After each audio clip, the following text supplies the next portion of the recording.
Ujú. Sí, iniciamos grabación entonces, doctor. No me pidió nada. O sea, ¿ya estás grabando? Sí, ya estoy grabando, Ok, muchas gracias. ok.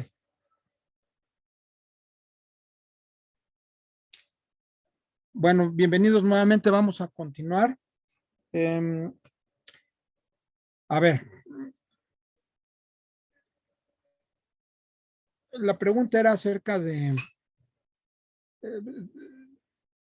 de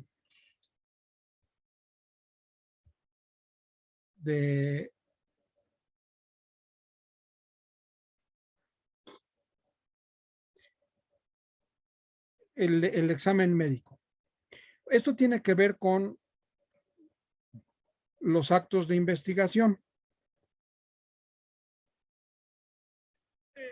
Voy a tratar de resumirlo. Miren, esta es una, en esta presentación la inicio normalmente con este mensaje. Lo tomé de un magistrado que en su momento escribió un libro donde comenta el código penal que tuvo Oaxaca en vigor en su momento. Me gustó mucho, ya está abrogado el código, pero los conceptos que trae a mí me ayudaron mucho para comprender mejor el sistema acusatorio. Y él presentaba esta frase: al juicio no se llega a saber lo que pasó, sino a probar lo que ocurrió.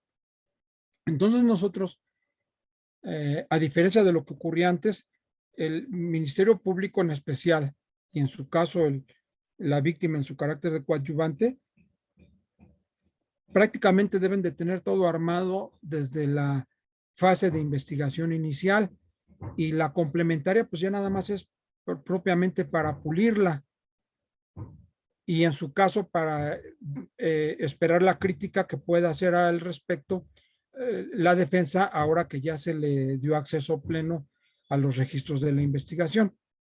El artículo 20, apartado A de la Constitución mexicana, relativo a los principios generales, nos dice en su fracción tercera: para los efectos de sentencia solo se considerarán como pruebas aquellas que hayan sido desahogadas en la audiencia de juicio. Es decir, todo lo que no se desahoga en la audiencia de juicio no tiene el carácter de prueba. De ahí surgieron los términos de dato de prueba, medio de prueba, con los que tenemos que jugar dentro de este proceso. Agrega: la ley establecerá las excepciones y los requisitos para admitir en juicio la prueba anticipada que por su naturaleza requiera desahogo previo. De esta manera, y para corroborar lo anterior, tenemos la excepción. El artículo 20, apartado B, fracción quinta, párrafo segundo, nos dice: en delincuencia organizada, las actuaciones realizadas en la fase de investigación podrán tener valor probatorio cuando no puedan ser reproducidas en juicio o exista riesgo para testigos o víctimas. Interpretado al contrario, sensu, ¿qué quiere decir? Que si no es delincuencia organizada, las actuaciones, por finamente que estén trabajadas, por esmeradamente que estén trabajadas, no tendrán valor probatorio para juicio.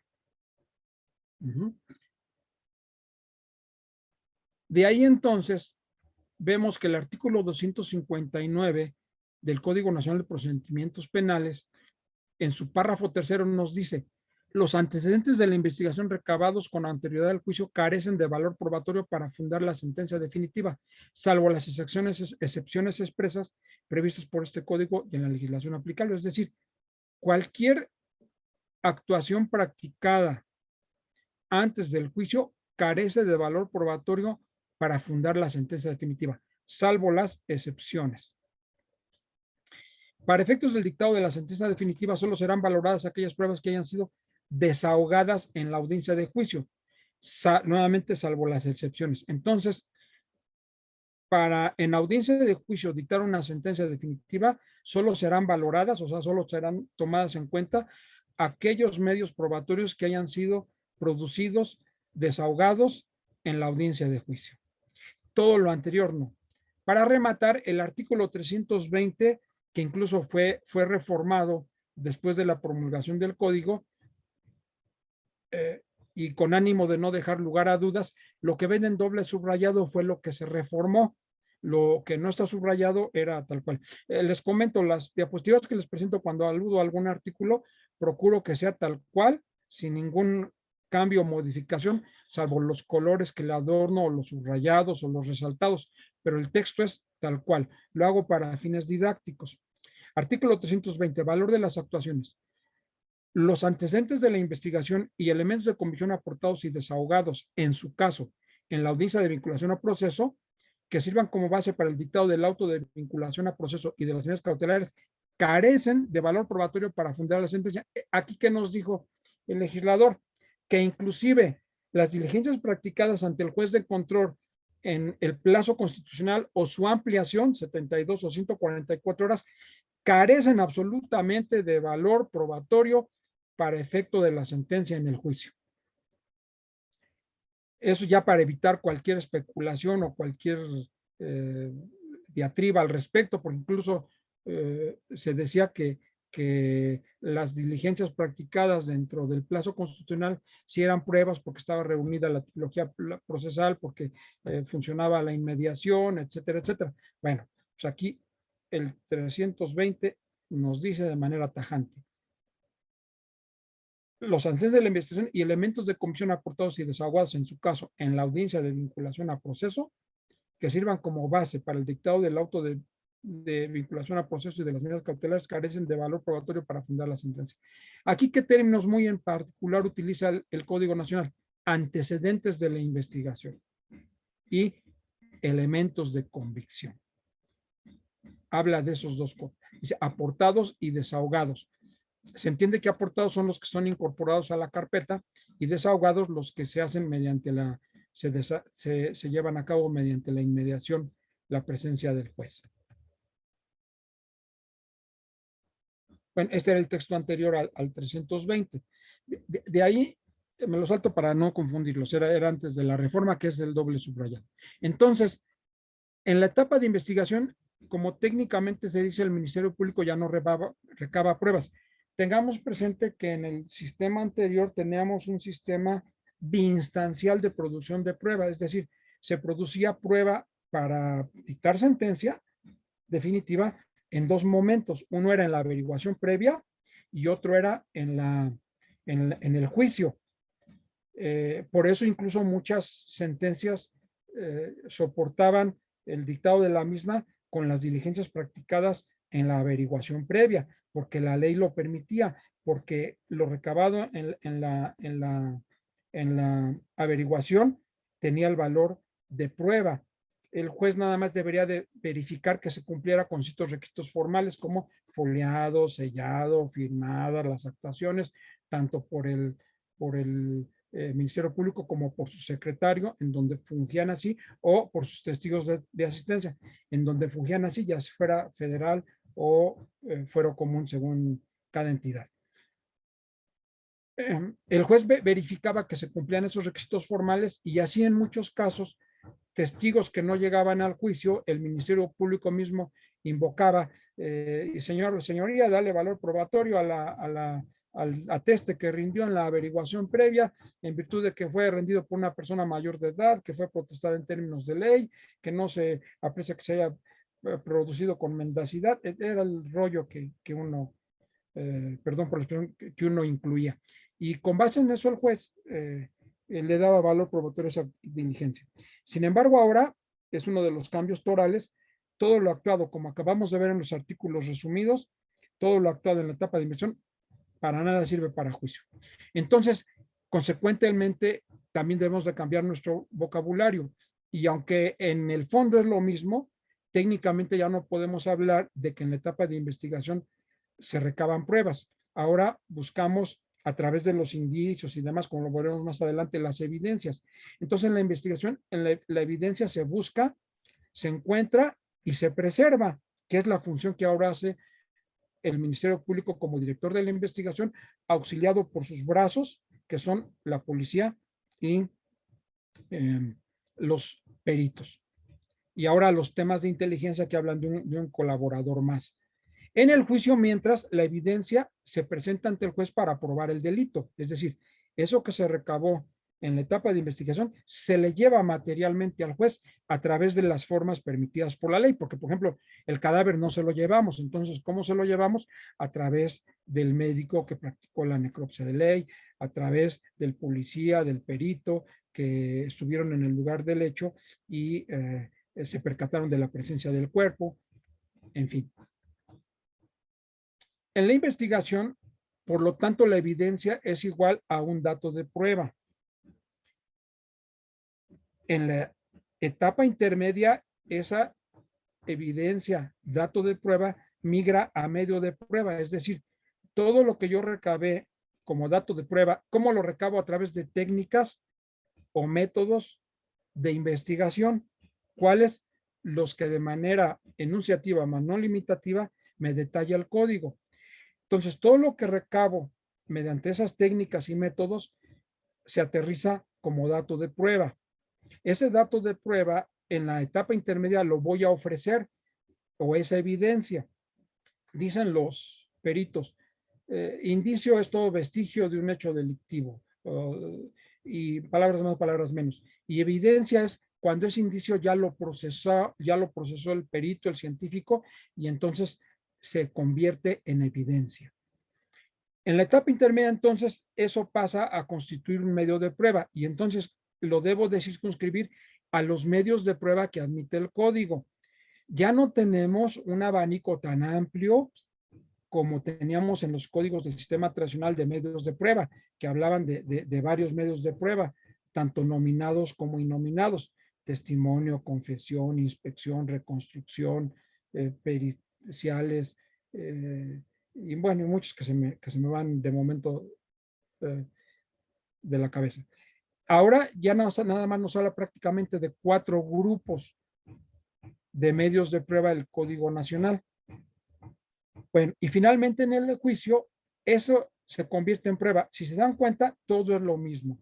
Esto es el policía que declaró, el policía cuyo testimonio ofrecemos, y el policía, o bueno, el policía que fue entrevistado, el policía cuya entrevista se ofrece como medio de prueba testimonial, y el policía que comparece al juzgado y rinde su testimonio sometido a la contradicción de las partes con la inmediación o presencia del juez. Entonces, tenemos nuevos conceptos: dato, medio de prueba y prueba. El Código Nacional también nos pasa a dar una definición de ellos, y nos dice en su artículo 261, el dato de prueba es la referencia al contenido de un determinado medio de convicción. Por eso he estado venido sosteniendo la palabra evidencia, etcétera. Ese medio de convicción, ¿cuál es?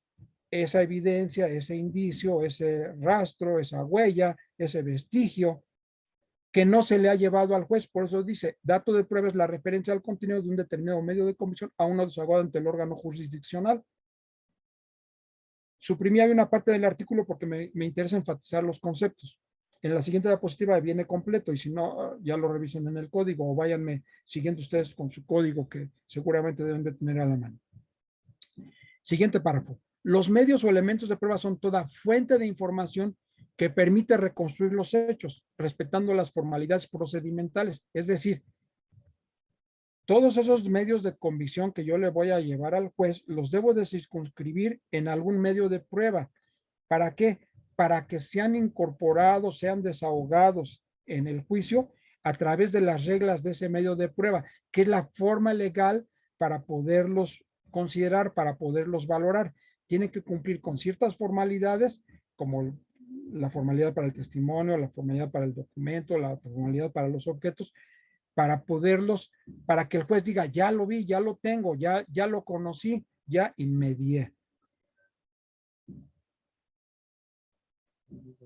Ahora, ¿qué es prueba?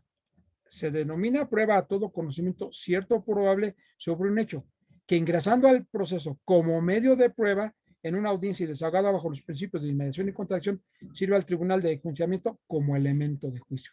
Entonces, ahí es todo lo que se actúa en la etapa de investigación, pasa por la etapa intermedia y llega al juicio. Dato de prueba, medio de prueba y prueba.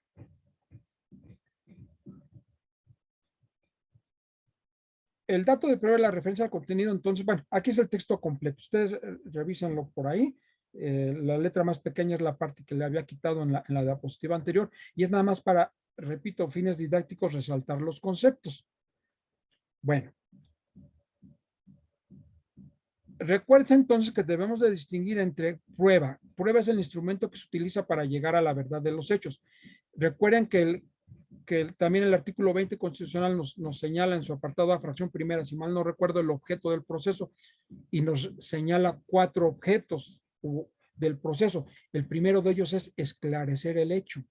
Entonces, los medios de prueba que se desahoguen en juicio van a tender, y todo lo que se haga en la fase de investigación, tenderán a establecer qué ocurrió, qué pasó, es decir, esclarecer el hecho. ¿Cuál hecho? El hecho penalmente relevante, porque lo que nos interesa es aquellos hechos que encuadran, se identifican con alguna norma penal, con algún tipo penal, con los elementos de algún tipo penal. Entonces, el objeto de la prueba es demostrar las afirmaciones que se realizan sobre hechos que son materia del proceso. Es decir, en la prueba siempre vamos a afirmar, aunque estemos negando, pero siempre es con base a una afirmación. Mi defenso afirma que estaba en otro lugar, por lo tanto, es imposible que hubiese estado en el lugar del hecho que se le atribuye. Y lo voy a probar con esto, con esto, con esto y con esto. Es decir, siempre se debe de expresar en sentido afirmativo. El medio de prueba es la forma por la cual se logra el ingreso de la prueba en el proceso. ¿Cuál es la finalidad? Producir certeza en el juzgador bajo un entorno de legalidad, bajo un entorno de cumplir con ciertos requisitos legales para que el juez pueda confiar en eso que le fue aportado, en eso que le fue llevado por las partes. Acuérdense que tenemos ahora un juez imparcial que para garantizar esa imparcialidad ha perdido la facultad de ordenar la práctica de diligencias para mejor proveer. La única parte donde yo he notado que la ley le concede facultades oficiosas al juez es en la suspensión condicional del proceso, cuando el juez puede ordenar un estudio sobre el imputado para efecto de ver sus condiciones respecto de las medidas a las que vaya a quedar sujeto para efecto de esa salida alterna. Es la única parte donde le veo cierto aspecto de oficiosidad que conservó en cuanto a la práctica de diligencias para mejor proveer, pero en términos generales perdió eso. A mucho juzgador esto no le agradó. En Yucatán me decía una jueza en su momento, en un receso, que estaba muy molesta con este sistema porque ella en diversos procesos había logrado mayor certeza ordenando la práctica de diligencias que tanto la defensa como el Ministerio Público habían sido omisos en llevar a cabo. Y que con base a eso, por ejemplo, había logrado absolver gente que si no lo hubiera hecho la hubiera condenado y temas así. El problema es que en un sistema acusatorio tiene 2 características.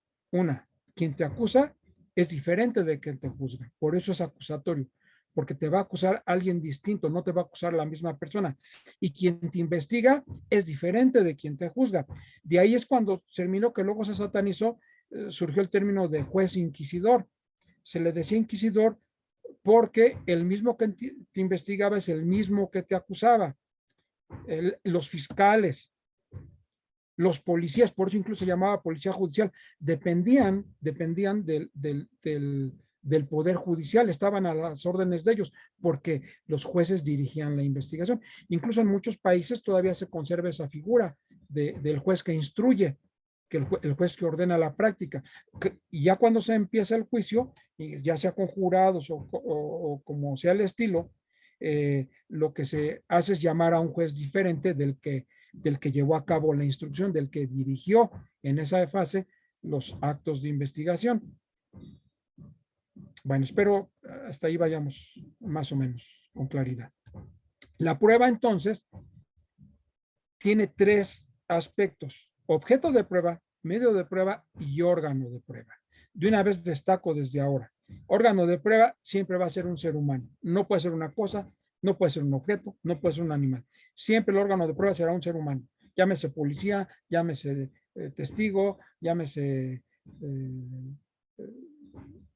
como quieran, perito, en fin, pero siempre será un ser humano. Entonces, el objeto de la prueba es el tema de prueba, lo que se quiere demostrar. Si bien ahora tenemos un sistema de prueba libre, tanto de producción de prueba como de libre apreciación, tenemos un sistema uninstancial de producción de prueba. Solo se produce prueba en el juicio. Ya no se produce prueba en las etapas previas, salvo por excepción las que permite la ley por condiciones especiales, como en el caso de la prueba anticipada, que incluso el Código Nacional restringió mucho formas alternas de probar que los códigos estatales que estuvieron en vigor en su momento sí contemplaban, como por ejemplo, cuando si el testigo no lograba comparecer ante el juez de juicio por causa imputable, el testigo de cargo, al imputado, entonces se diera lectura de la entrevista rendida ante la autoridad investigadora y con base en esto le diera valor el juez. Eso, por ejemplo, no trascendió al Código Nacional. Hasta el momento en el Código Nacional lo que trascendió fue la figura de la prueba anticipada. Y desaparece la prueba tasada en nuestro medio, entonces también es libre la producción de prueba y es libre la valoración del juez sobre esa prueba. Sin embargo, tengamos presente que no por ser un sistema de libre producción de prueba, podemos probar con lo que sea. Se tiene que probar con la prueba idónea. De ahí volvemos a que tengo que conocer teoría del proceso, teoría de la prueba. Yo no puedo demostrar que están casados porque llevé a los 200 mendigos invitados a la boda, incluyendo al oficial del registro civil que los casó. Eso no demuestra que están casados. La prueba idónea es el acta de matrimonio. Igual, demostrar que murió y que la causa de la muerte fue de tipo violento, aunque le presenta al juez innumerable cantidad de fotografías donde se ve al cuerpo, perdón por la expresión, desmembrado y demás, eso no lo demuestra. Lo que acredita la causa de la muerte de una persona es un dictamen de necropsia, es decir, una pericia. Entonces, por lo tanto, yo tengo que manejar los medios de prueba idóneos. Es decir, los adecuados para demostrar tal o cual cosa. El objeto de prueba es, dice, esta cuestión puede ser cualquier hecho que trate de evidenciarse, pues solo los hechos están sujetos a prueba, dado que el derecho, con referencia al nacional, la ley supone que es del conocimiento del juez, es el jura novi curia, el juez conoce el derecho. Y por eso incluso también la sentencia de dame factum dabo tibi jus, dame el derecho, dame el hecho, yo juez te daré el derecho. Por lo menos el derecho nacional no está sujeto a prueba. Ya tenemos asegúnes si aludimos a alguna norma extranjera, sobre todo tratados y demás. Es muy común esto en derecho internacional privado.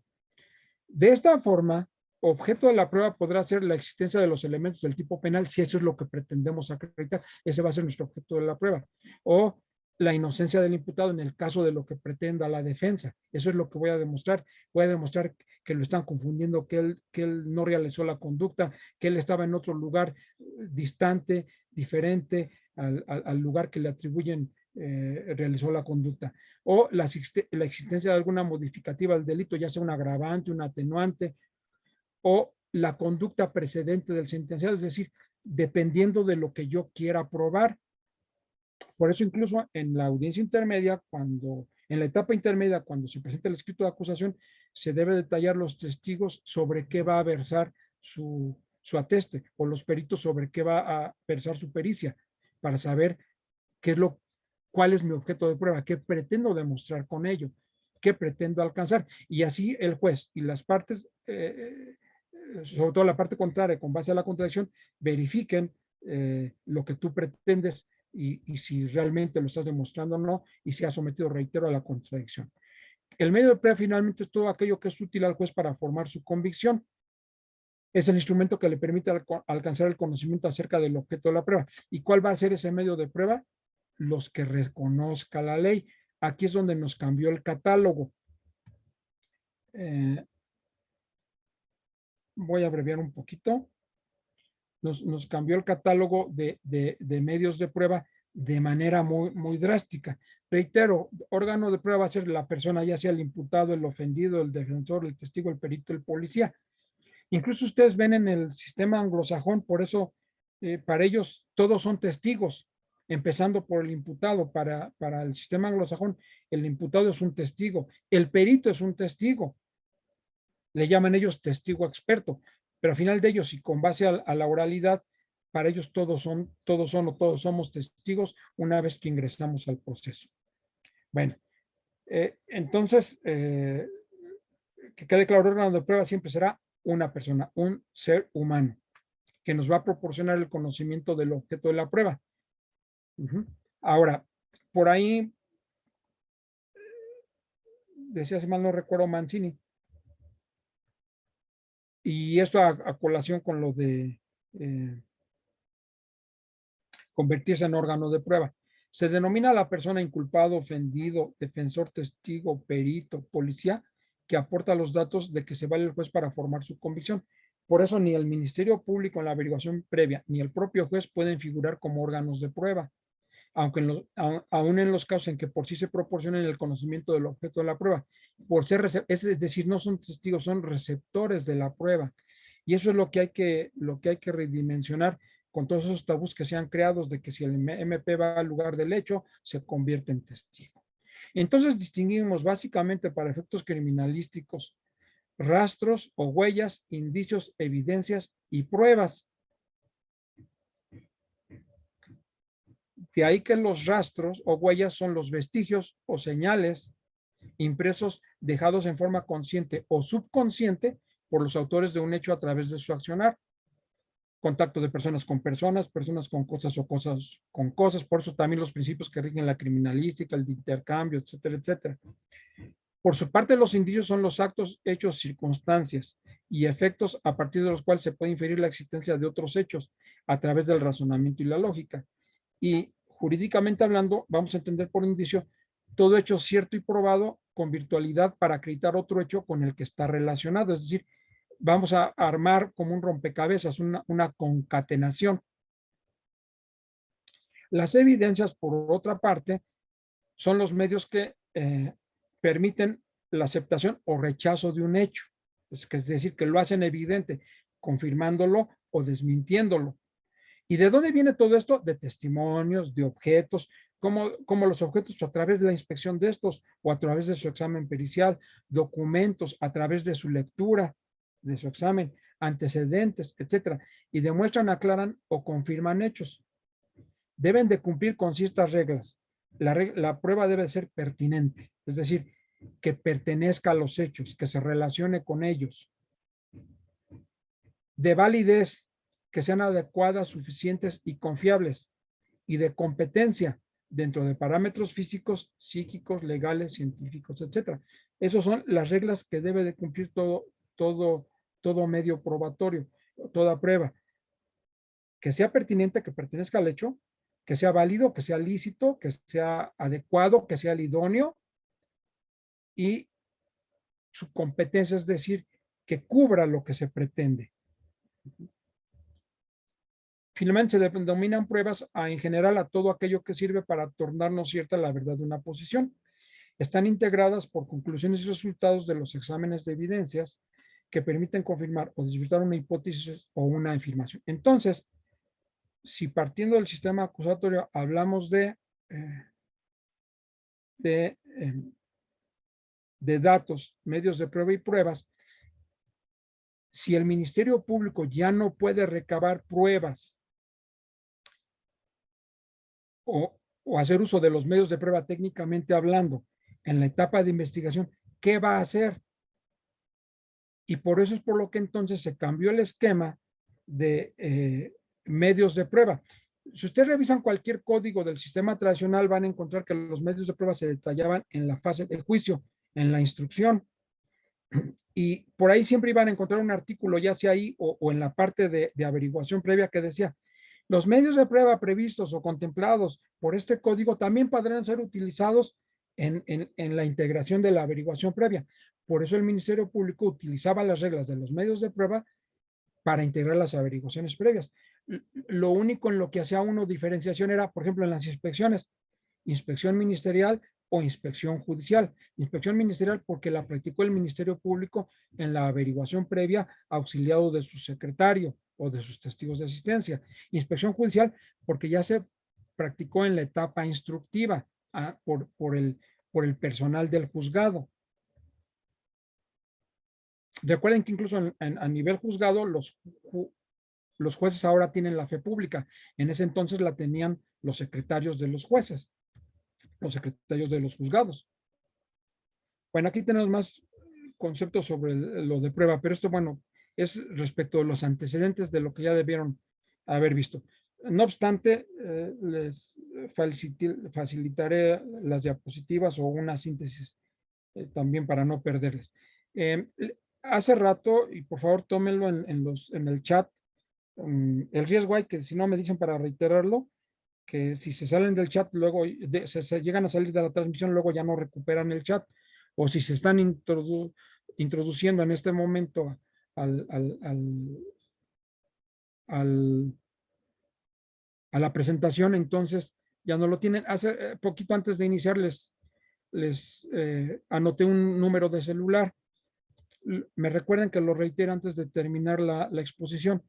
¿Cuál es la intención? Que a través de ese celular me hagan observaciones, me manden un mensaje o algo sobre todo para la exposición de mañana, que me falta y que quieran que veamos y que quieran que adentre sobre eso, y también hacerle su paquetito de información. Entonces me retallen, me interesa este tema, me interesa este tema, me interesa este tema de lo que expuso, si es que les es de utilidad.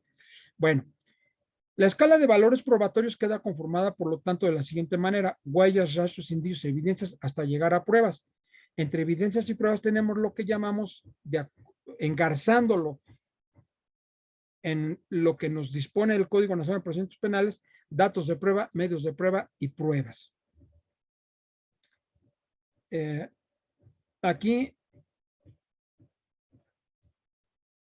me voy a ir un poquito más. ¿Podría regresarle, por favor, a la lámina pasada?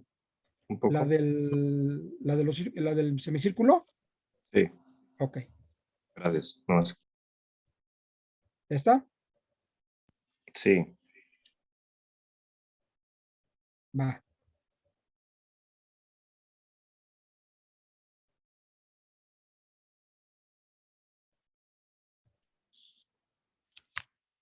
Ok.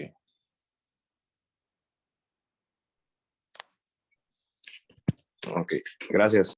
Hecho. Aquí vienen unas tesis sobre los requisitos para el auto de vinculación. Eso los voy a ver ahora que entremos ya de lleno, si no hoy, mañana, a la audiencia inicial concretamente. De todos modos, esto nos sirve porque me encargaban que también viera con ustedes etapa de investigación complementaria. Y la etapa de investigación complementaria es en cuanto al manejo de los medios de convicción, la recabación de datos de prueba son las mismas reglas que para la etapa de investigación inicial, salvo que en la complementaria ya tenemos mayor presencia del imputado porque ya lo individualizamos, ya incluso está sujeto a proceso a través de un auto de vinculación a proceso. Entonces, ¿qué es un dato de prueba? Es la referencia a un medio de prueba a uno desahogado ante la autoridad judicial. Y entonces, ¿cómo le va a hacer el Ministerio Público para recabar datos de prueba? Datos de prueba. Me voy a saltar un poco.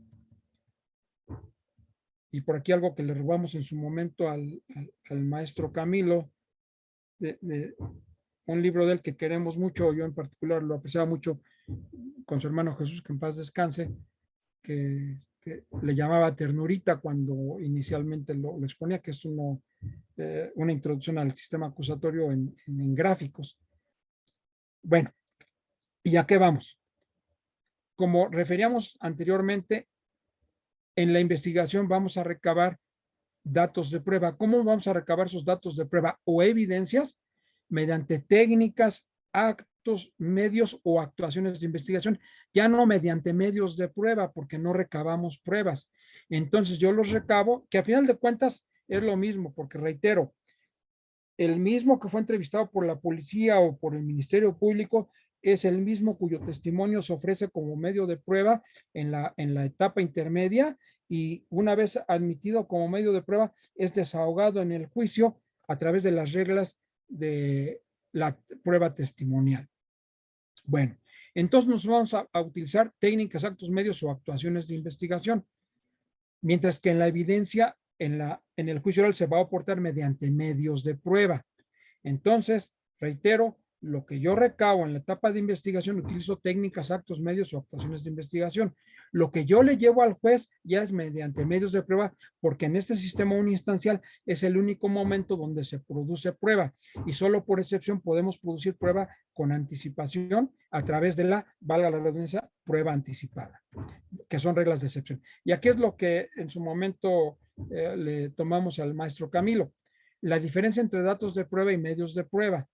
Un dato de prueba consiste en un registro antecedente o actuaciones que constan en la carpeta de investigación, y yo al tiempo le agregué y de la defensa, porque aunque la carga de la prueba le corresponde al Ministerio Público, por las reformas que se hicieron al Código Nacional, sobre todo para efectos de la etapa intermedia, se contempla que también la defensa haga descubrimiento probatorio para que en la audiencia intermedia le puedan ser admitidos como medios de prueba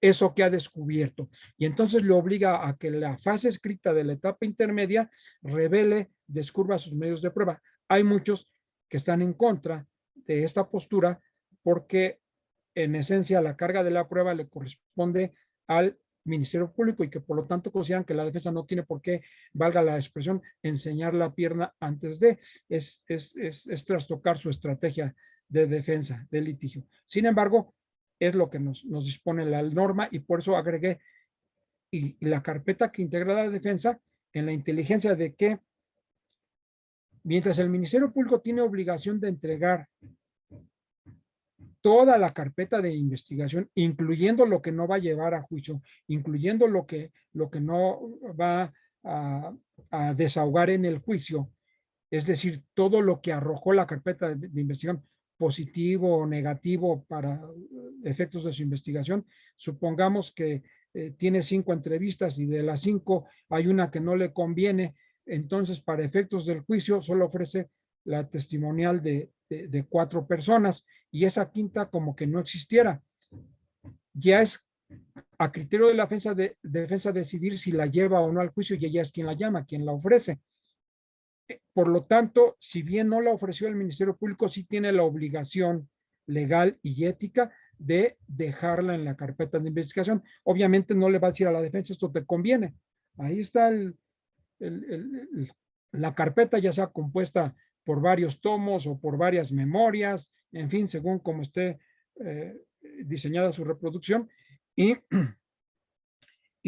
en ese contexto, la defensa tendrá que, ahora sí, arrastrar el lápiz, hacer su talacha y verla con exhaustividad para dilucidar y fijar su estrategia, y ver qué de aquello que no ofreció el Ministerio Público y está en la carpeta le pudiera ser útil o convenir o dirigir su investigación. Los datos de prueba aparecen o existen como un registro de la carpeta de investigación. Recuerden que la disposición del Código Nacional dice que se llevará un registro de las actuaciones, es decir, como una especie de índice.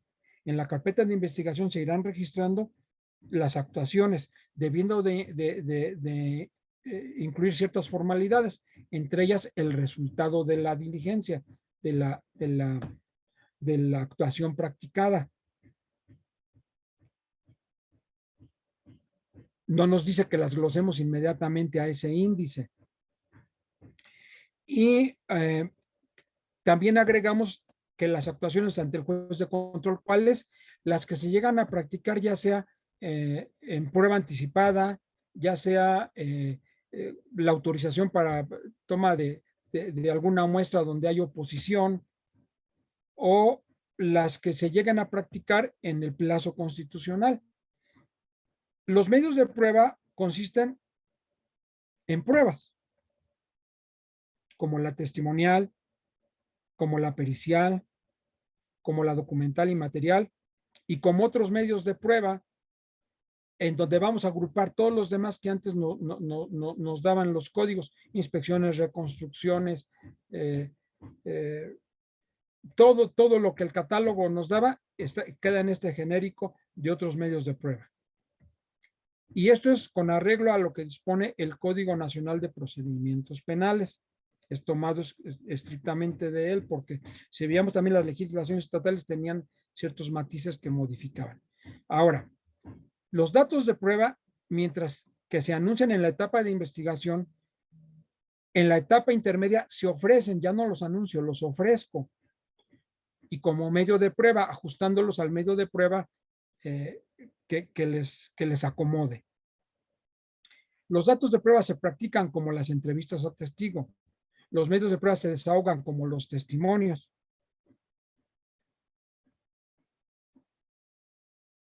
Los datos de prueba se estiman de manera indiciaria y advierte el maestro Camilo, esta es la principal diferencia, ya que no se pueden valorar porque no se han desahogado.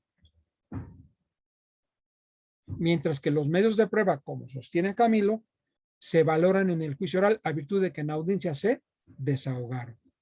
Eso sería para que nosotros vayamos midiendo lo que generan los actos de investigación contra lo que se practica a partir de la etapa intermedia y se desahoga en la etapa de juicio.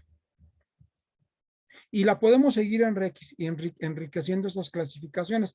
Por ejemplo, si hablábamos de etapas o fases, los datos de prueba pertenecen a la etapa de investigación, los medios de prueba pertenecen a la etapa intermedia, que es en donde se ofrecen y admiten, y al juicio oral, que es en donde se desahogan. También podemos, en su carácter de superviniente o cualquier otra de las formalidades que nos permite el Código Nacional de Procedimientos Penales, ofrecer prueba ya en pleno juicio.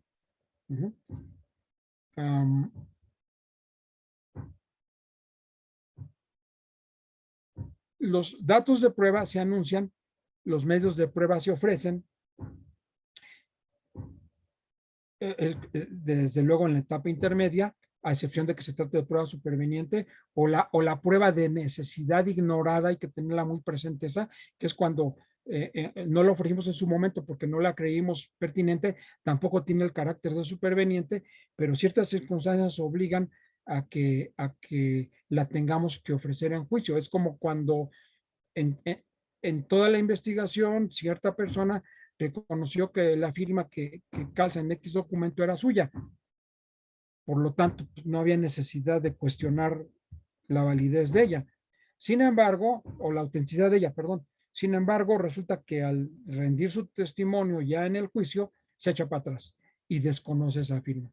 Entonces, cuando podemos ofrecer la prueba de necesidad ignorada, ¿por qué? Porque en su momento no la habíamos ofrecido, pero ahora ya es necesario a través de una prueba en caligrafía, grafoscopía, etcétera, etcétera. Los datos de prueba se aceptan, los medios de prueba se admiten, los datos de prueba se practican, los medios de prueba se desahogan, precisamente en el juicio oral. Excepcionalmente se desahogarán antes bajo la excepción que es la prueba anticipada, nada más. Hasta este momento, las legislaciones estatales contemplaban más formas de poder llevar a juicio actuaciones practicadas en la etapa de investigación sin que tuvieran que desahogarse simplemente por lectura. En este momento, de acuerdo a nuestro Código Nacional, nada más hablamos de prueba anticipada. Los datos de prueba se estiman o ponderan, mientras que los medios de prueba se valoran. Por eso muchas veces ese doble discurso de los jueces de control en los autos de vinculación a proceso o en los recursos de apelación contra esos autos o de no vinculación a proceso. Cuando hablan de dato de prueba y medio de prueba, consideran que el dato de prueba son las actuaciones que están en la carpeta de investigación y que se le incorporaron en la audiencia inicial a través de la manifestación que hicieron las partes respecto de ello. Y hablan de medio de prueba cuando hay actuaciones Hay medios de prueba que se desahogaron en su presencia dentro del plazo constitucional. Los datos de prueba sirven para estimar un hecho de manera indiciaria y los medios de prueba sirven para demostrar plenamente la existencia de un hecho. Los datos de prueba nos sirven para vincular y para investigar, para eso nos sirven principalmente. Y excepcionalmente nos van a servir también para dictar sentencia en el procedimiento abreviado. Los medios de prueba sirven para sentenciar en juicio oral y en su caso de ser condenatoria la sentencia para sancionar. ¿Alguna duda hasta ahí? No, ninguna hasta el momento. Ok. Pero quería ver si nos podía regresar un momento. Me disculpe. Sí, ¿a cuál? Con confianza, por favor. A la inmediatamente anterior. Esta. Reitero, los datos de prueba se dan solo en la etapa de investigación. Los medios de prueba en dos momentos, en la etapa intermedia, que es cuando se ofrecen, y en la etapa de juicio, que es cuando se desahogan. En la etapa intermedia se van a ofrecer y admitir. En la etapa de juicio se van a desahogar. Muy bien, gracias. Les adelanto un poquito que eso ya lo verán cuando hablen de juicio. Déjenme ver si ahora sí puedo abrir mi código. Que es el mismo del Código Nacional de Procedimientos Penales, nada más que lo tengo yo a lo largo del tiempo, lo he ido marca y marca con las observaciones que le voy haciendo.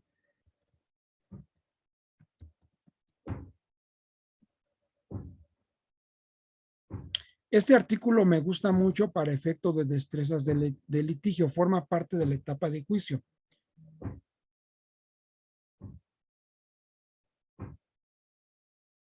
Hablamos del artículo 390 del Código Nacional de Procedimientos Penales, dice, medios de prueba nueva y de refutación.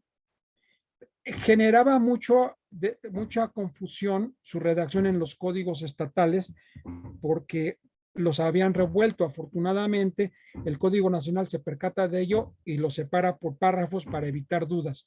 Entonces nos dice que el Tribunal de Enjuiciamiento podrá ordenar la recepción de medios de prueba nueva, esa es la superveniente, ya sea sobre hechos supervenientes o de los que no fueron ofrecidos oportunamente por alguna de las partes, siempre que se justifique no haber conocido previamente su existencia. Nos da las dos reglas para la prueba superveniente. Aquella prueba que existía desde el momento ordinario del ofrecimiento de prueba, pero yo ignoraba su existencia y por tanto decir, bajo protesta de decir verdad, yo ignoraba que existía este testigo, hasta ahora me enteré. O la prueba nueva, la que se generó, produjo con posterioridad al momento ordinario del ofrecimiento de prueba. ¿Cuál va a ser ese momento ordinario? Cuando estamos en la etapa intermedia. Ahora, viene el segundo párrafo.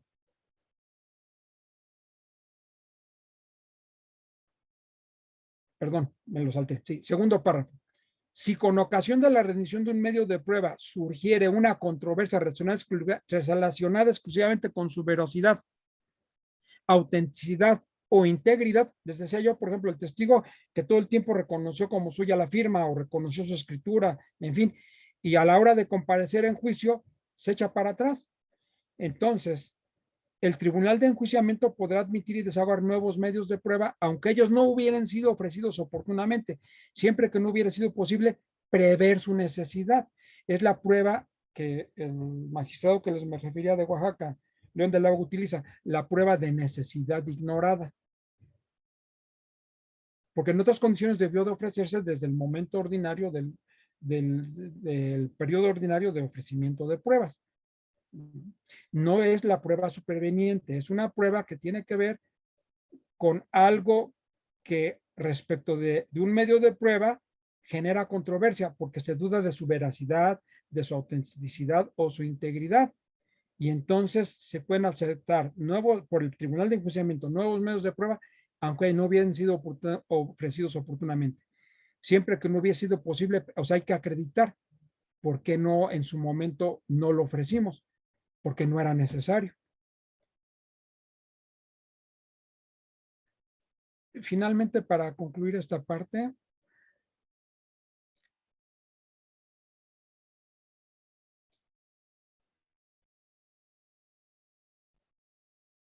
Bueno, aquí vienen otras explicaciones sobre datos de prueba y medios de prueba. En su caso, porque no quiero que se me vaya la clase nada más con esto, en su caso, le mando yo el apunte.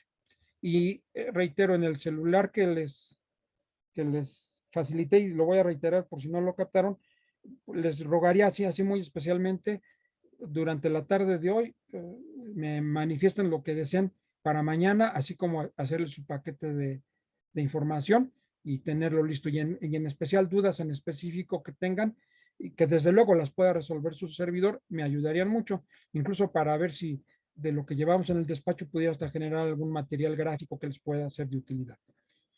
El doctor José Daniel Hidalgo Murillo, aquí ya dejamos un poquito a Camilo, sobre los datos y medios de prueba nos dice, en palabras de él, por el momento me interesa aclarar que el dato de prueba es desahogado unilateralmente y la prueba plurilateralmente. ¿Por qué unilateralmente? Porque el dato de prueba lo recaba el Ministerio Público de manera unilateral, a veces incluso no nada más a espaldas del imputado, sino a espaldas de la propia víctima.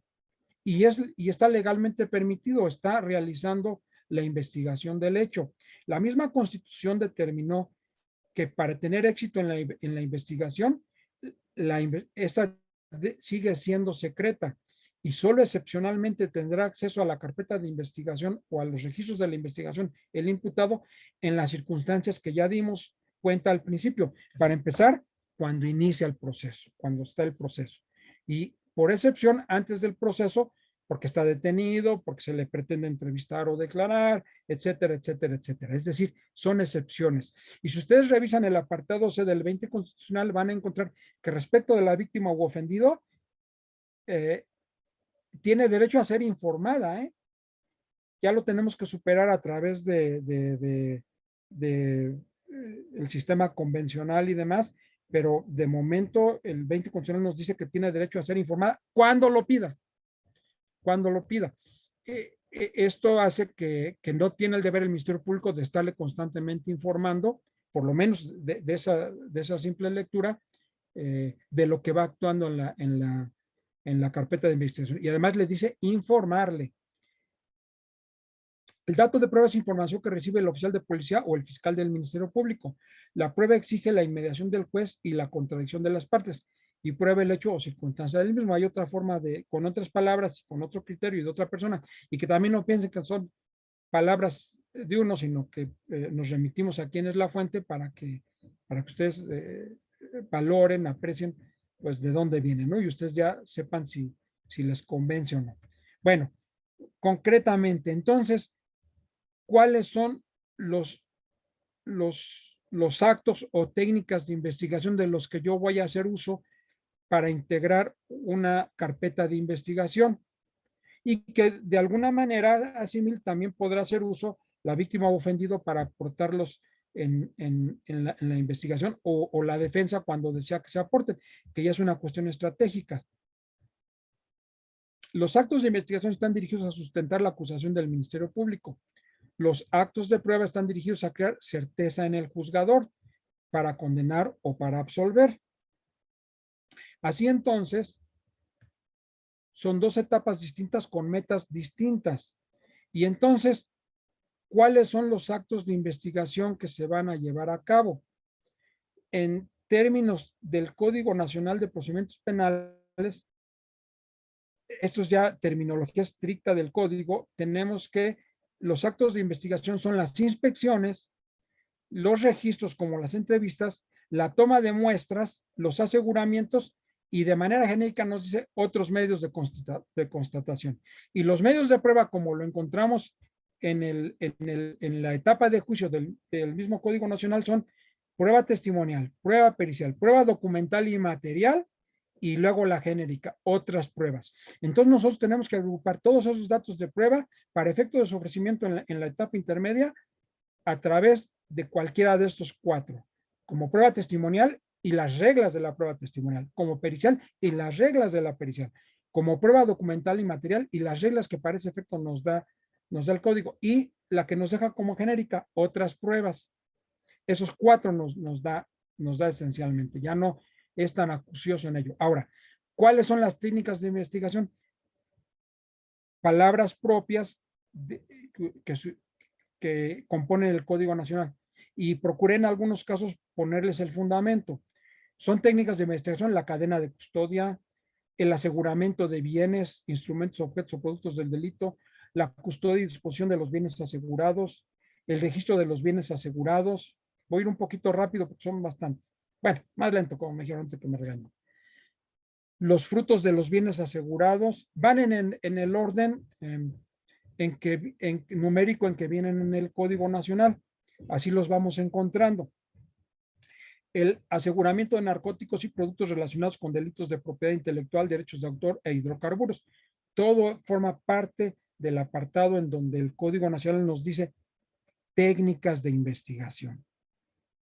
Técnicas de investigación.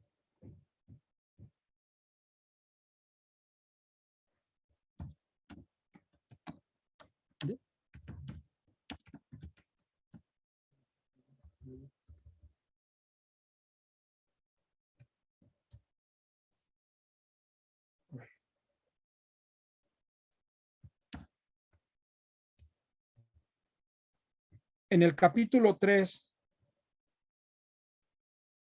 donde inicia el artículo 227, lo intitula el Código Nacional Técnicas de Investigación.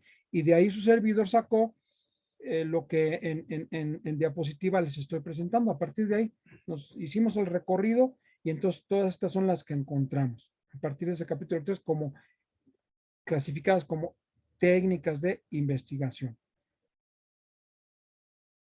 Continuamos porque no termina aquí nada más. El aseguramiento de objetos de gran tamaño, el aseguramiento de flora y fauna, los requisitos para el aseguramiento de vehículos, el aseguramiento de vehículos, el aseguramiento de armas de fuego o explosivos, aseguramiento de bienes o derechos relacionados con operaciones financieras, efectos del aseguramiento en actividades ilícitas, las cosas no asegurables, todo nos lleva de la mano.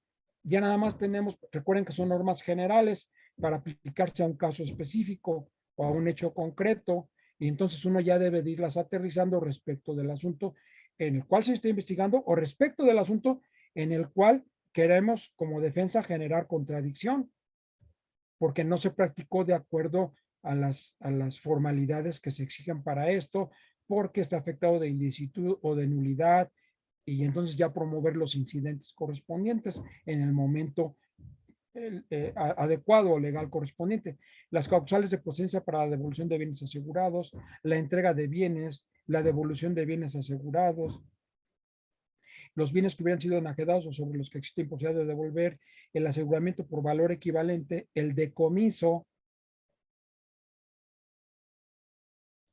los actos de molestia, las diligencias de inspección y todas las modalidades de inspección que ahora nos da el código. Por ejemplo, antes cuando en los códigos tradicionales hablábamos de medio de prueba de inspección, nada más nos lo mencionaba de manera genérica, inspección. Y les digo, nada más distinguíamos entre ministerial, si es la que practicaba el Ministerio Público en la integración de la averiguación previa, o judicial, si es la que se hacía ya ante el tribunal. Ahora el código como acto de investigación nos da una variedad de diligencias de inspección, inspección a secas o genérica, la inspección de personas con sus formalidades, la revisión corporal que va más allá de la inspección superflua o ligera, porque la revisión corporal ya implica el examinar partes íntimas de la persona, en su caso hasta desnudarle. Entonces ya nos señala otro tipo de formalidades. La toma de muestras con o sin oposición de la persona a ser examinada, el levantamiento e identificación de cadáveres, los peritajes, la forma de acceso a los indicios, el peritaje irreproducible, los peritajes especiales, la aportación de comunicaciones entre particulares, todo esto que se viene y que tiene que engarzarlo bien el Ministerio Público en la etapa de investigación. Por ejemplo, estar muy apercibido cuando estamos en la condición de peritaje irreproducible, porque en ese momento le tenemos que dar vista a la defensa. Oye, es que todavía no está identificado el autor del hecho. Comisiona, solicita un defensor público para que haga las veces de representar a quien pudiera resultar como probable responsable de la autoría o coautoría, o en fin, cualquiera de las formas de autoría o participación en el evento, pero que representen los intereses como del posible imputado como si estuviera ahí. Los peritajes especiales en el caso de víctimas especiales, delitos de violación y demás, entonces para evitar la revictimización, la aportación de comunicaciones entre particulares. Todo esto no hay óbice, ya sea para que se practique, que generalmente debe ser en la etapa de investigación inicial, pero, perdón, en la fase de investigación inicial, pero también en la complementaria si es el caso.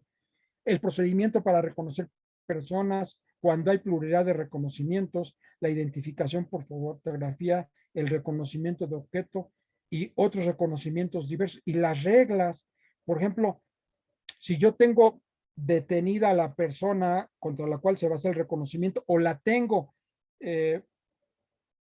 individualmente ubicada, precisada a la mano, el peor error que puedo cometer y sobre todo que se descubra es que sea identificada por fotografía. La norma dispone que si está local, que si lo tienes a la mano, entonces se proceda directamente a un procedimiento para reconocer personas. ¿Qué pasa si antes hice por fotografía y además sin las formalidades, incluso para los de la fotografía? Pudo haber sido una actuación que ya se convierte en indicativa y al rato entonces se le reste valor probatorio porque ya fue inducido el testigo, la persona que hace la identificación. Los cateos y su procedimiento, las medidas de vigilancia, el cateo en residencias, oficinas públicas, el cateo en buques, embarcaciones, aeronaves o cualquier medio de transporte extranjero en territorio mexicano, todo detallado en el Código Nacional. Él nos lleva de la mano en ese aspecto. El chiste es, como abogados, que aprendamos a interpretar la norma, no nada más ser codigueros y sabernosla de memoria, sino saberla interpretar. El descubrimiento de un delito diverso, el ingreso de una autoridad al lugar sin autorización judicial, la intervención de comunicaciones privadas, conocimiento de delito diverso, la ampliación del internet a otros sujetos, registro de las intervenciones, destrucción de los registros, colaboración con la autoridad, deber de secrecía, localización geográfica en tiempo real, la prueba anticipada, ya para concluir con esto. Fíjense que, por ejemplo, ayer en una clase que tomaba, porque estamos también, se nos voltea el chirrón por el palito luego, y por ejemplo, ayer estábamos como alumnos, estoy cursando una especialidad en justicia para adolescentes con el ánimo de obtener cédula de especialidad para poder litigar en el terreno de adolescentes. Ya ven que se exige la especialización. Y la persona que nos instruía, una vieja conocida, y que actualmente está trabajando en una entidad del país, está a cargo de una unidad o dirección de la fiscalía de ese estado, de nuestro país, no digo cuál exactamente, pero salió de su pecho así con naturalidad.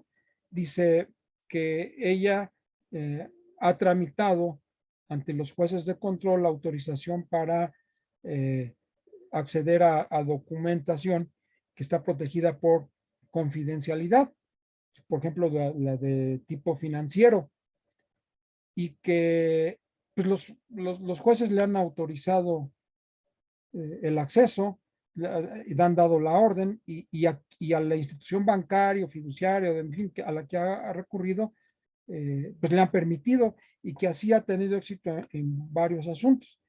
Dice, y a mí porque me ha sido más práctico así. ¿Cuál era la intención del comentario?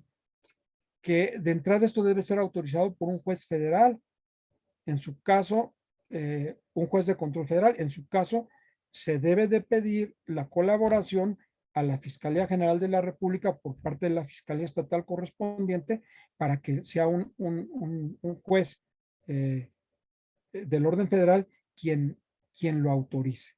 Dice, ya la verdad es que pues, como no lo han hecho y nadie se ha opuesto, pues yo le sigo. Corro el riesgo de que algún día me promuevan la nulidad de las actuaciones y bueno, pero mientras nos ha sido muy práctico, como no me dice nada, punto. Entonces, es ahí la parte donde debemos estar muy apercibidos de cuál es nuestra función y qué es lo que debemos hacer, en este caso, respecto a los abogados de defensa. Yo como Ministerio Público, aunque fuese más engorroso, pero preferiría no dejar puntos sueltos a raíz de practicar actuaciones que no cumplan con las formalidades legales. Finalmente, entonces, encontramos dos artículos muy interesantes y viene a colación por la pregunta antes del receso sobre el examen a las personas que son detenidas. Actuaciones en la investigación que no requieren autorización previa del juez de control y actuaciones de investigación que requieren autorización previa del juez de control. Dos puntos muy importantes. Así entonces, las actuaciones en la investigación que requieren autorización previa del juez de control, artículo 251 del Código Nacional de Procedimientos Penales,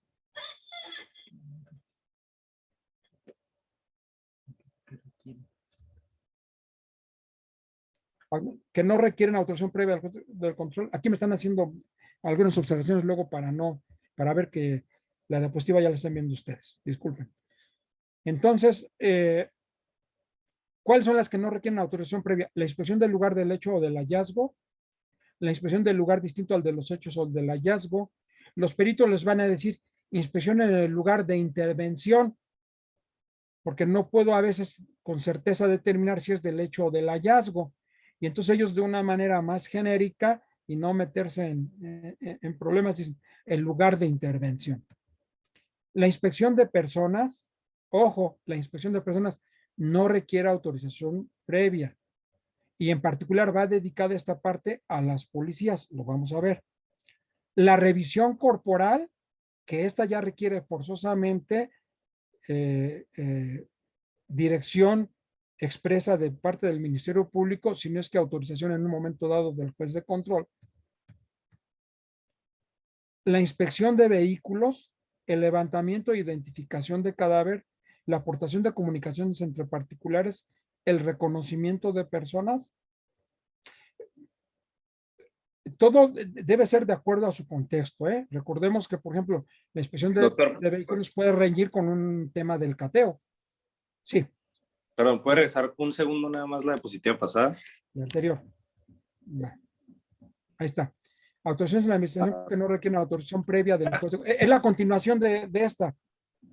Lo que pasa es que estas diapositivas las utilizo cuando son clases presenciales. Entonces utilizamos proyector. Ustedes lo están viendo en este momento con un muy amplio tamaño de letra y a lo mejor pudiéramos agruparlas en una sola diapositiva, 2 o 3.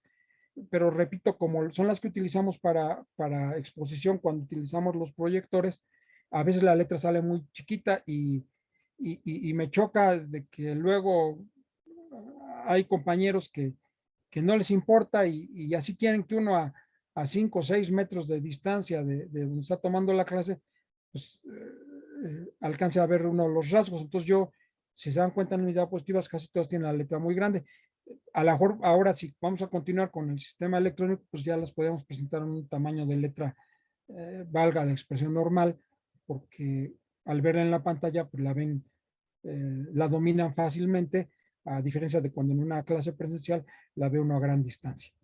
Entonces, continuamos con... Ay Dios, ya le puse otra tecla. Perdón, espérenme. Ya me...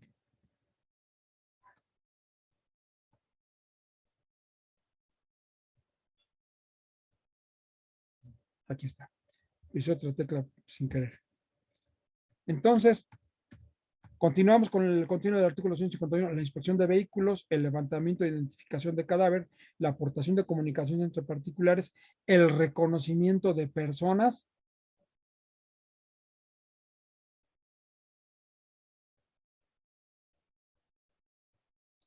la entrega vigilada y las operaciones encubiertas, fracción novena, en el marco de una investigación y en los términos que establezcan los protocolos emitidos para tal efecto por el procurador o ahora fiscales. Finalmente, la entrevista a testigos y de manera genérica las demás en las que expresamente no se prevea control judicial.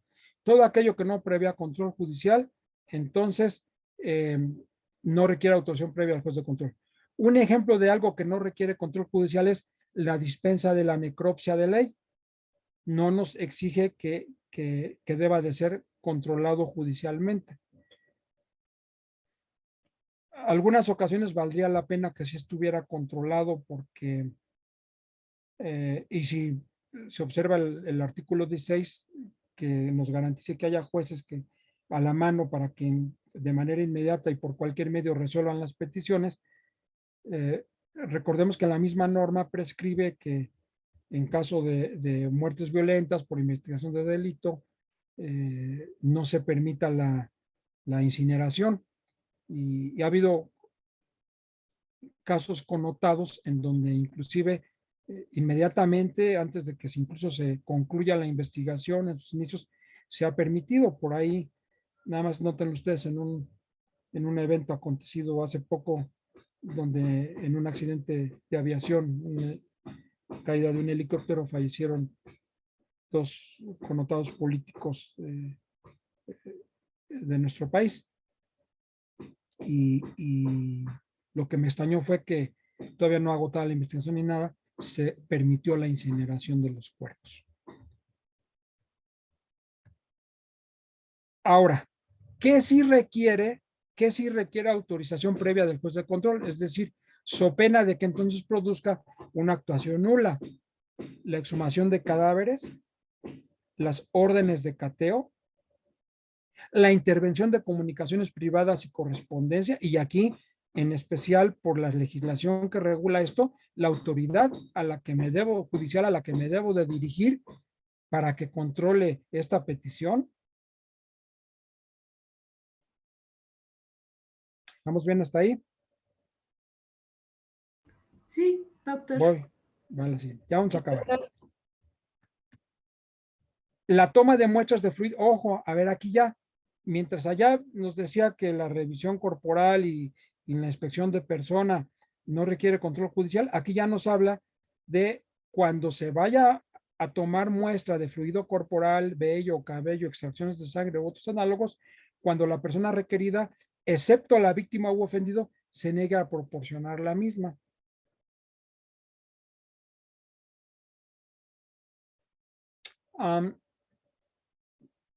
Hace unos años, cuando regresaba ya de haber dado un curso de una semana, no recuerdo si fue a Aguascalientes o San Luis Potosí, al estar en el aeropuerto de la localidad para abordar el avión de regreso a la Ciudad de México. Su servidor reside en Toluca, Estado de México. Entonces, bueno, pues cuando llegábamos a viajar, pues es el que nos queda a la mano, salvo el de Toluca, pero que tiene muy pocos vuelos. Bueno, me encontré, coincidí con otro instructor que a diversa grupo u organismo había ido a impartir clase, en ese entonces magistrado del Poder Judicial del Estado de México. Y me decía, si es que el problema está con el Ministerio Público y no sé por qué salió a colación algo relacionado con la toma de muestras. Dice, es que deberían de aprender a aplicar el principio basura. Ya, caray, así con esa palabra, si mal no recuerdo. Y dije, ¿cuál es basura? Pues todo lo que expele el cuerpo y que deja ya de ser de uno, como escupir, dejar la huella en algún lado, cabellos, etcétera. Dice, por ejemplo, en el caso de los detenidos, si fuera más cuidadoso la policía del Ministerio Público, refiere, pues, eh, eh, la almohada en la que durmió, etcétera, etcétera, todo aquello que va dejando o que va arrojando, pues me puede servir como elementos para contrastar, para investigar. Eso es a lo que él denominaba principio de basura. Y por cierto, si me da tiempo, les voy a pasar un pequeño video. Son 1:30 prácticamente. Entonces, el reconocimiento o examen físico de una persona cuando aquella se niega a ser examinada requiere también autorización del juez de control y ya la genérica, las demás que señalan las leyes aplicables. Entonces, a lo que iba hace rato y que me llevó a esto por la pregunta sobre cuando les mencionaba el examen físico de personas, es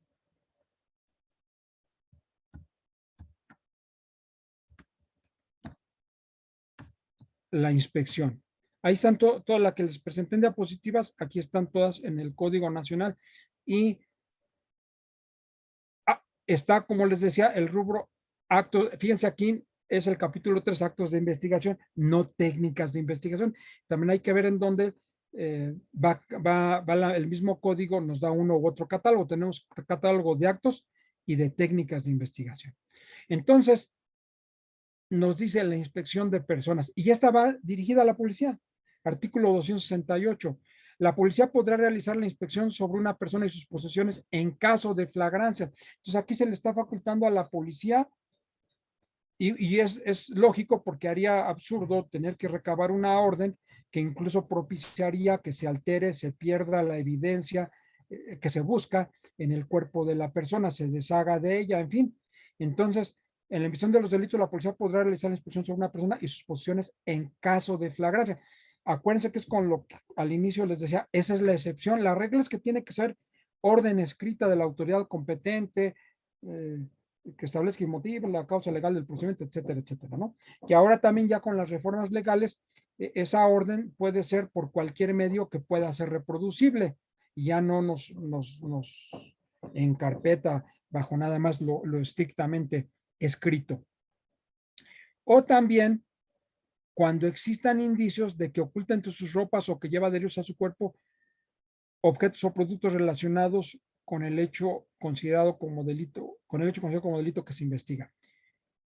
En la práctica, en el argot policial, el policía tiene el deber y está permitido de que cuando detiene a una persona le pueda hacer un cacheo superfluo con el único fin de ver que no lleve oculta en su cuerpo armas, objetos, instrumentos con los que se pueda hacer daño o pueda dañar al mismo policía o a otros.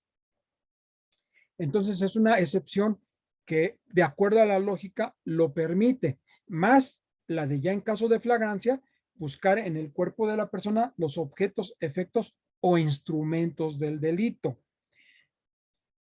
Hace muchos años, cuando yo en ese entonces era secretario del Ministerio Público, tuve un buen amigo que en paz descanse, jovencito, muy dinámico, muy trabajador, que en una comisaría, en la comisaría de aquí de Toluca, desempeñaba el cargo de, le decían boquetero. En esencia, él en ese entonces estudiaba Derecho y para cubrir sus necesidades trabajaba en la Policía Municipal, y era el que era como el enlace entre nosotros como Ministerio Público y la Policía Municipal, y en especial trabajaba en la comisaría llevando el control en papel de las personas que ingresaban detenidas, ya sea por delito, porque ahí solíamos enviarlos el Ministerio Público cuando no teníamos celdas a la mano en la agencia, o que los revolvían los que ingresaban por faltas al bando de policía y buen gobierno, ahora leyes cívicas que se ordenan en la vía pública, que hacen escándalo, que toman en la vía pública, etcétera, etcétera. Resulta que ingresa una persona porque había hecho desórdenes en un antro, y entonces piden el auxilio porque se puso violento, alcoholizado, etcétera, etcétera. Lo llevan a la comisaría, lo ingresan por faltas administrativas. No sabemos qué pasó, pero cuando el compañero que les digo lo va a interrogar para pedirle sus datos, no sabe si discutieron, no sé. El tipo, estando tras las rejas en una celda, saca una 38 Super que traía en la cintura, una pistola calibre 38 Super, dispara y mata al compañero. Esos son los temas que justifican, de acuerdo a la lógica, y son excepciones por los cuales cuando alguien es detenido, desde el momento en que es detenido, es ingresado a una patrulla y demás, se justifica la necesidad de examinarle en su cuerpo, en sus ropas. ¿Sí se entiende? Además del concepto de flagrancia, debes de prevenir muchas cosas. A mí no me tocó, pero sí a otro familiar en paz descanse, no por ese evento, pero de cuando joven, también en otra ocasión, una persona que comparsa a declarar ante ellos y como detenido, también no fue debidamente revisado por la autoridad y le sacó un arma. Afortunadamente no pasó a mayores, no fue como en el caso de este compañero. En otra ocasión, estando yo ya como agente del Ministerio Público en Naucalpan en el turno de robos, nos llevan a un sujeto todo perdido, extraviado de sus facultades, imputado por el delito de robo, en ese entonces lo decíamos indiciado, y pues, ni caso le hacíamos de que estaba perdido, entonces lo dejamos sentado en una sillita. Uno empieza a no tener los cuidados necesarios ante la carga de trabajo y la cotidianeidad, va uno descuidando. Nos lo entregan, se sienta en una silla y le hablabas, decía incoherencias, etcétera, etcétera, pero lo vimos pacífico. De pronto empieza un regadero de sangre, un correr por acá, por allá. El sujeto en el paladar, por dentro en el paladar, por dentro de la boca en el paladar, llevaba adherida una navaja de afeitar, de las delgaditas, no de las que ahora se utilizan, sino de las de antes, de esas muy filosas, extremadamente delgadas. No sé qué habilidad tenía, que con la lengua la empujaba, la sacaba, la metía, la sacaba, la metía. Entonces, cuando es cachado, pues no se dan cuenta que trae eso. El tipo lo que hizo fue cortarse en las muñecas mañosamente, porque no a la vena. Con esto originó que pidiéramos, primero para quitarle la navaja a todos, en fin, y controlarlo. Antes decía someterlo y se me enojaban los policías. Controlarlo, licenciado, controlarlo, está bien. Utiliza los medios para controlarlo. En fin, ya se le tenía controlado. Lo mandamos a la Cruz Roja, como es en ese tipo de situaciones. ¿Y para qué lo hacían? Porque ahí las medidas de seguridad se debilitan. Se le asigna ya cuando mucho un custodio, que pues a veces tiene que ir al sanitario el custodio, no tiene a quien dejar en su lugar, etcétera, y es cuando aprovechan para fugarse de los hospitales o de los centros de atención. Pero les digo, lo viví, nos salpicó, como decimos, estábamos allá a un lado y además miedo de que luego nos fuera a ir con la misma navaja, porque se puso como energúmeno. En fin, que se imaginó que en el paladar traía una navaja de afeitar con la cual hizo. Entonces, bueno, eso es lo que nos dice el código sobre el examen a las personas y que yo diría con relación a los policías en flagrancia o para verificar que no porte algún objeto o instrumento con el que pueda causar daño o causarse daño o a los demás. Ya viene la revisión corporal. Dice, durante la investigación de la policía o en su caso el Ministerio Público pueden solicitar a cualquier persona la aportación voluntaria de muestras de fluido corporal. Esa es la parte en donde el código nos dice que no requiere control judicial. Cuando es aportación, claro que todos hay que recabarlo muy bien. Si es posible videograbarlo para que al rato no se diga que lo tomamos contra su voluntad. Recordemos que ese es el imputado en presencia de su defensor. Si es un testigo, en presencia de persona de su confianza. Si es un menor de edad, por aquí nos dice más abajo la legislación y también nos dice lo que debemos de tener cuidado en el caso de la Ley General de Acceso a las Mujeres, Ley General de Acceso de las Mujeres a una vida libre de violencia. Recuerden que son sistemas garantistas que en correlación con otras leyes debemos de garantizar ciertos derechos. Lo llegamos a hablar del principio de, ay, se me fue el nombre, que por cierto, Chunar, y a mí nos sorprendió cuando por primera vez nos preguntaron. Bueno, ya me acordaré en otro ratito. Pero es el principio por el cual se establece que de acuerdo a tu condición peculiar, particular, se te den los demás derechos que a ti te correspondan por eso. Es decir, tú tienes derechos porque eres imputado, ¿ok? Y entonces ya la ley te dice los derechos que tiene toda persona imputada. Sí, pero además eres menor de edad. Ah, entonces los derechos que la ley te concede a ti por ser menor de edad. Ah, pero estás embarazada. Los derechos que le concede la ley a toda persona en ese estado de gravidez. Y al principio de transversalidad, es decir, la transversalidad puede ir hacia arriba o hacia abajo, hacia los lados, es línea recta, línea horizontal, línea vertical, oblicua, lo que quieran. todo lo que llegue bajo este principio de transversalidad, entonces que te los hagan respetar. Que tienes el carácter de persona herida, lesionada, encamada en un hospital, entonces los derechos que te corresponden por eso. Y entonces todo es lo que tenemos que de estar muy apercibidos y al pendiente de todo esto. Bueno, eso sería a grandes rasgos. ¿Qué tiene que ver esto con la recabación? Y esto con esto concluiría lo de actos y técnicas de investigación que pudiéramos aplicar para la etapa, para la fase complementaria, de investigación complementaria, y para efecto de dejarnos el día de mañana exclusivamente al terreno de la audiencia inicial. Les voy a pasar un pequeño corto, una película, toda proporción grabada, toda proporción guardada, para efecto de evidenciar lo que puede ocurrir cuando nosotros no tenemos el cuidado necesario suficiente para recabar, producir, generar un acto de investigación con el debido apego a la legalidad.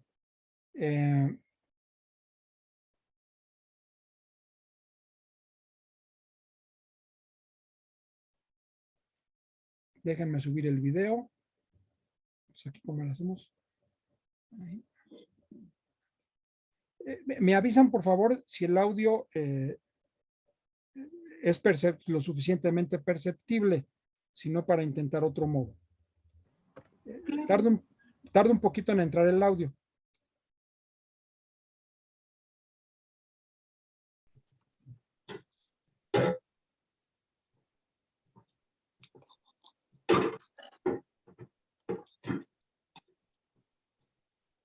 Debe cooperar, policía. Ingrese a la policía y conozca el mundo. No, ingrese a la Marina y conozca el mundo.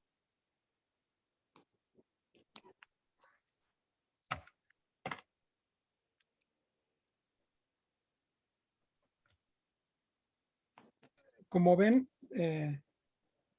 los elementos de la policía investigando, teniendo presente que mientras en México solo podemos detener por flagrancia, en el sistema estadounidense, por ejemplo, se puede detener por sospecha de delito o lo que le llaman causa probable. Entonces, para que también asimilemos las diferencias ideológicas y de procedimiento que hay de uno a otro. Bueno, como vemos en la película y por lo que resulta después y se van a juicio, el arma que encuentran y que luego con ello propicia un cateo al interior de la casa del individuo, el arma que encuentran corresponde pericialmente con la que fue utilizada para privar de la vida a 4 o 5 personas que, como refieren, son gente de edad avanzada, pensionadas, y que el móvil fue robarles sus cheques de pensión y pertenencias particulares. Con motivo de eso es que se van a juicio en este asunto, y lo que vamos a ver es un problema de nulidad de las actuaciones practicadas y el árbol envenenado, que por lo tanto no puede dar frutos. Ese pedacito ya es muy poquito, lo veríamos el día de mañana. Les pido de favor tomen nota del teléfono, del número telefónico que estoy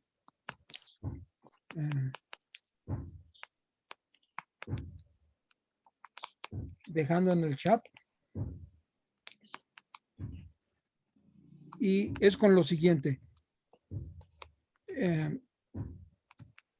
Ya está.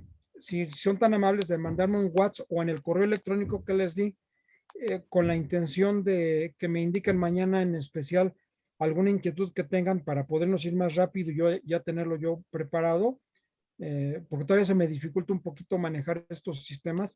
Yo acostumbro a estar recurriendo a a mi computadora y gráficamente apoyar lo que digo.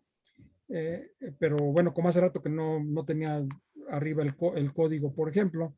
Entonces, con la intención de que con toda confianza me digan primero de qué les hago su paquete de información, aparte de lo que yo considero por lógica de lo que he estado exponiendo, pero en especial qué les interesa más, y para mañana ver, y claro, en la medida que también yo pueda resolvérselos, porque reitero, no todos somos todólogos, pero eh, eh, dudas que tuvieran sobre la audiencia inicial en concreto, que es lo que nos corresponde ver. Sobre todo para, si viera necesario de acuerdo a su duda, me deba de apoyar con algún criterio doctrinal o jurisprudencial y no a la hora de la exposición estarlo buscando. ¿Queda claro? Claro, doctor. Bueno, entonces, pues ya son 5 para las 2. Yo sé que esto es, y bueno, les felicito por ese interés, por salir adelante, por estudiar una maestría.